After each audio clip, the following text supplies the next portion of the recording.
What's good, YouTube? This is PN Collector here, and I'm here with another deck profile today. This one's going to be on the Grandblue deck. Right now, a lot of people have been trying to build this deck, and for me, I've actually liked the theme a lot. I feel the whole zombie pirate thing is pretty legit.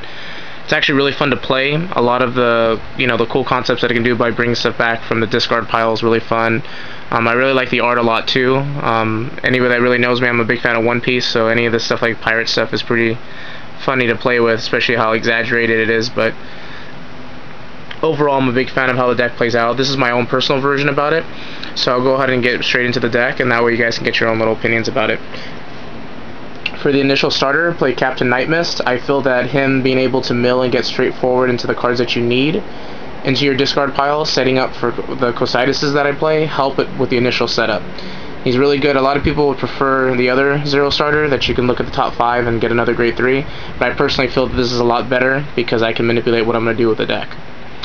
Our trigger lineup is going to be 8 criticals, and right now I know there's 3 different types of critical triggers. So what I do is I decided to play 4 of the necessary Banshees, and I play 2 Cannonballs and 2 Spirit Samurais.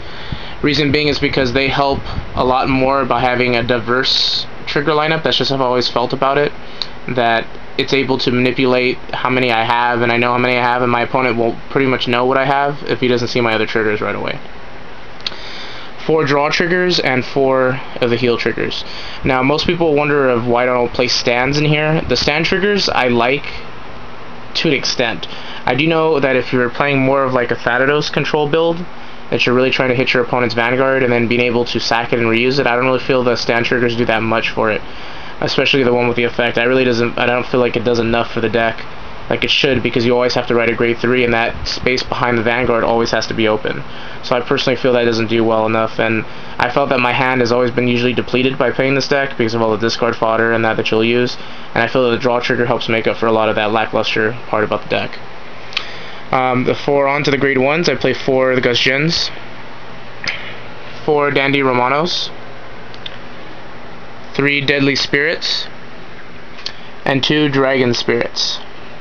Now, the reason why I don't play the grade 1 Samurai that counterblasts to sack and bring in by sacrificing a Grandblue, that's pretty much any level, any grade, I play the horse instead, is because I feel that I wouldn't want to waste any counterblasts. I want to dedicate them to my Vanguard only, and I don't really want to sacrifice the units unless I absolutely have to.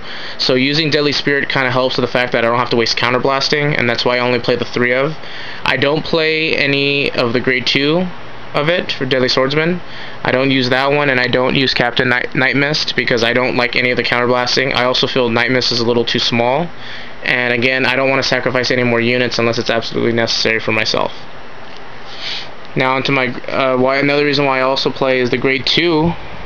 I play the Dragon Spirits is because behind Cositis, this is consistently, it makes Cositis hit harder. Now I do play 4, so even as a rear guard, Cositis can hit pretty hard, and I do know that even though I'm using the Deadly Nightmares, I don't always have to set up the Soul Blasting to bring out more and more damage for it. It's more or less if I can get the thing set up for it and make the large attacks, it'll help push out further for game. On my grade 2s, I play 4 Pietros, 4 Commodore Blue Bloods, 2 Rune Shades, and 2 Skeleton Swordsmen. Now, the reason why I play Pietro in 4 ofs is because this deck is heavily reliant on making its counterblast happen. So the moment that I do any kind of counterblasting, I want to either reflip them or provide enough damage so I can reuse my effects again. Mainly, again, Pietro is really good in an opener when you have Captain Night Kid, and you counterblast and you search for the top 10 and the middle card, and then you go ahead and use Pietro to flip that damage up since he's the Vanguard, and most players don't guard the Vanguard initially. And also too, the reason why that helps set up is that if you get Captain Night Kid and then you mill a Deadly Spirit, it helps set up when you get to Cositis when you have 2 damage on the turn that you can drop it. So automatically your Vanguard column is already established for you, and you don't need to change it. And that's the main reason why I have it, is that it's supposed to establish columns in this deck, and I feel that's how the deck is meant to do. Now, most people wonder why I only run 2 and 2 of the Rune Shade and of the Skeleton Swordsmaster.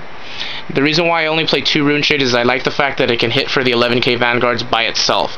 I don't like the fact that, you have to mill, but it does help contribute to what I'm trying to do with the deck, is that Rune Shade will help me if I absolutely need to have it hit on its own, it can, and that's what I like about it. Now, again, defense-wise, I really feel that this deck lacks that because it has no 11k Vanguard that's really worth it. I know they have the combination of the Swordman and the Horse, but for the most part, I really don't like it, so that's why I just stick with just using Deadly Swordsman. Oh, actually, it's not Deadly Swordsmaster. It'd actually be Nightstorm. Yeah, Captain Nightstorm has a better rear guard in that regards.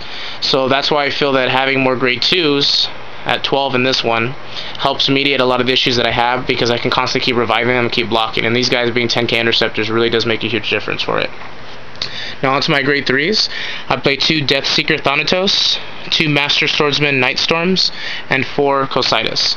Now Cocytus is pretty much the heart of the deck, being the one with the limit break when you're at 4 damage to get plus 5,000, and then every time he's played to Vanguard Circle, you can counterblast 2, and then bring out any of your Grandblues that are in your discard pile to the field. Now again, what I like about this is that you can set up columns, and again, if you start off initially with Cocytus, and you have a Deadly Spirit in your discard through Night Kid, automatically sets up that column.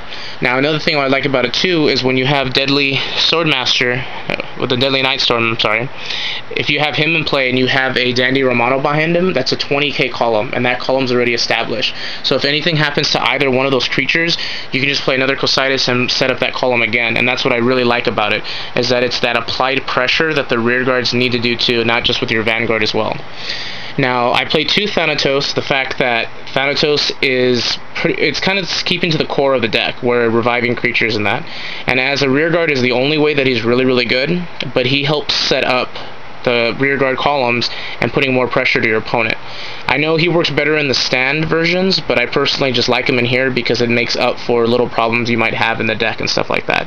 Especially, too, when your opponent really cannot guard him, it makes up for little parts that it can.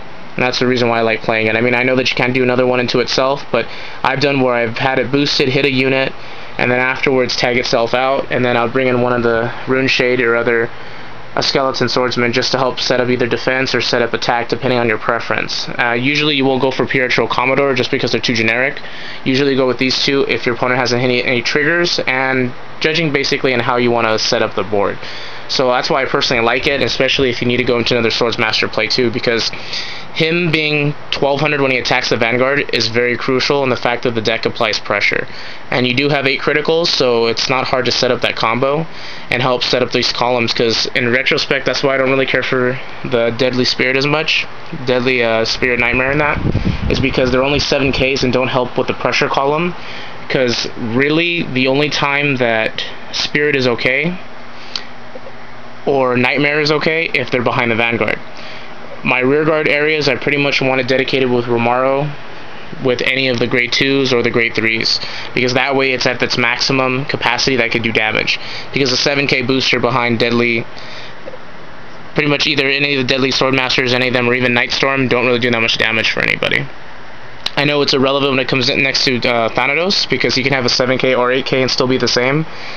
But like I said, I want to kind of gun for just making sure the columns are completely set up, and that's the reason why I feel like Cocytus is necessary too, because constantly counterblasting, bringing units back, especially if I have milled them through Rune Shade, or even if I discard them through blocking for my perfect shields, or just even using them as general guards, that's how good Cocytus can be and set up those columns. And that's the reason why I personally like playing the deck, because you can manipulate a lot of the numbers that you have with it. I know it's a little bit difficult to play and it's not as explosive as the other decks, but it's one of those kind of things you play and you kind of have fun with, and especially too, you appreciate the art in the game and just in how it is. And again, this is my take on Grandblue. If you guys have any comments, please rate and subscribe. Please leave any feedback, guys. I want to try to put up all the deck profiles pretty much of the decks that are viable right now, that are playable I should say, and that way you can kind of guys get an insight to see what you like and don't like. I mean, these are just my personal opinions. If you guys have any more thoughts on your own about how the deck should be built, please comment, guys. Like I said, it's a big deal, and let your friends know that I have this channel and I'm supporting Vanguard and Yu-Gi-Oh, guys. Alright, so this is PN Collector signing out.